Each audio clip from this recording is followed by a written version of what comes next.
from the perspective of the Labor Council, my goodness, this project is enormous. It is gigantic.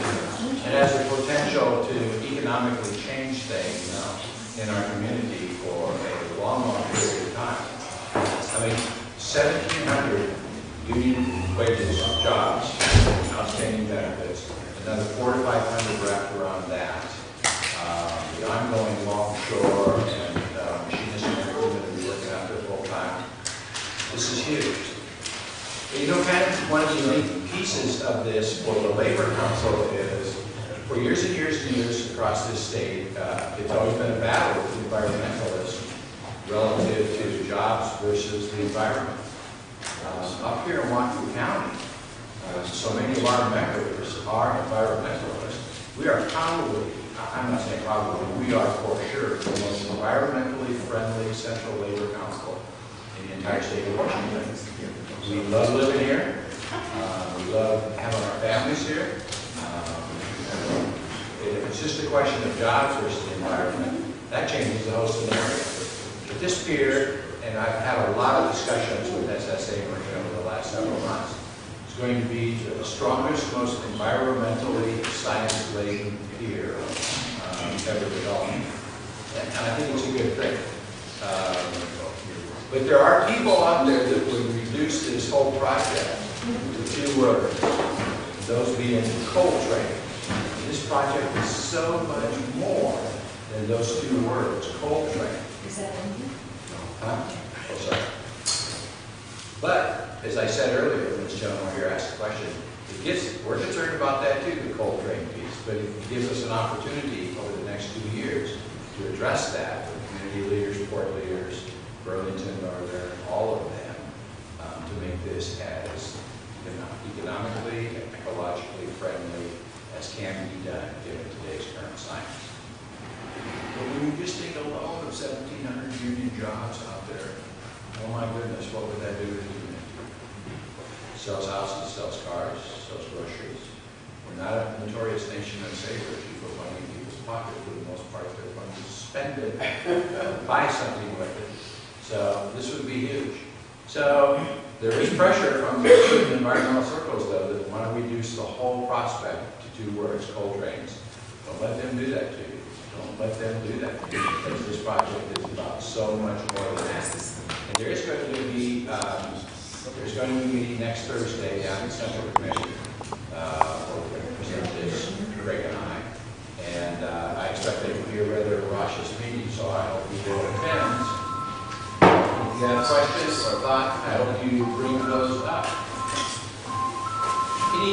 Before Mark takes off and starts going 50 miles an hour, and I'm not going to be able to say another word again,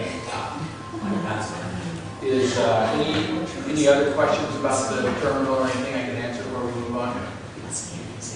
Yeah. Have we completely given up on ever stopping coal as an environmentalist?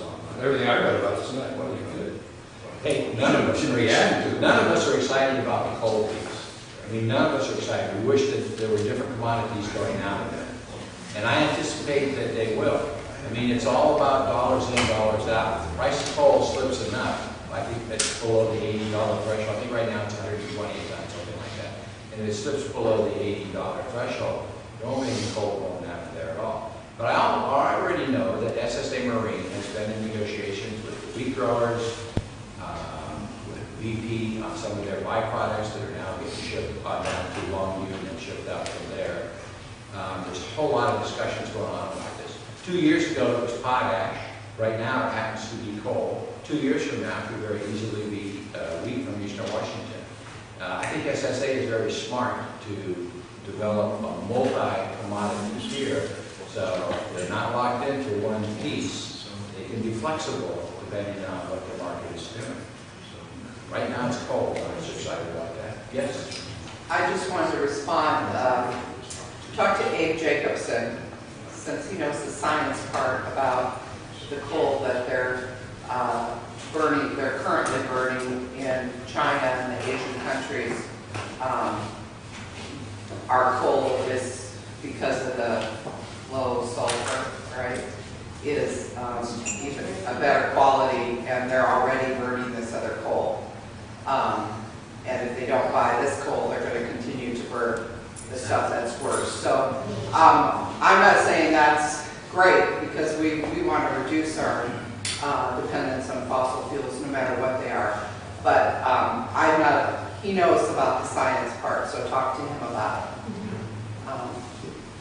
And you know, another thing about it is, as I said, none of us are excited about the coal piece. But the reality is, currently in the world, as it exists today in energy, coal creates 68% of the electricity in our country.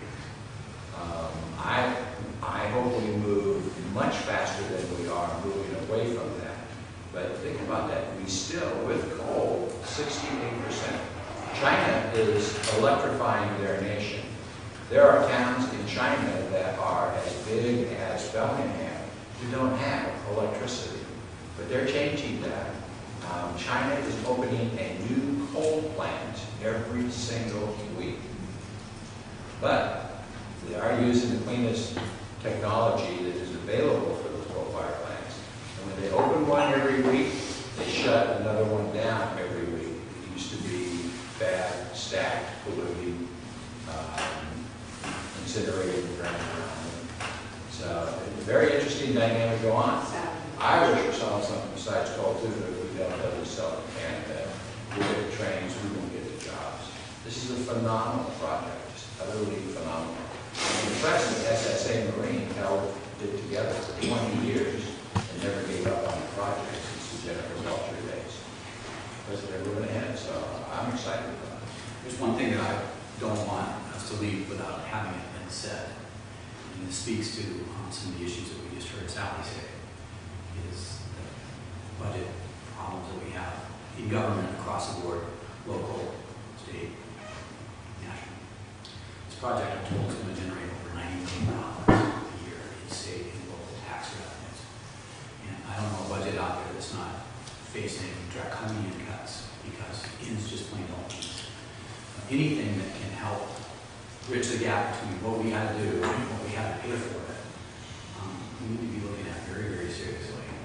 Because I know the cost to labor of these budget cuts. I've got examples every day. It's there. It's $94 million. I don't know how much that means for Whatcom County and how much it means for the state, but I know that there are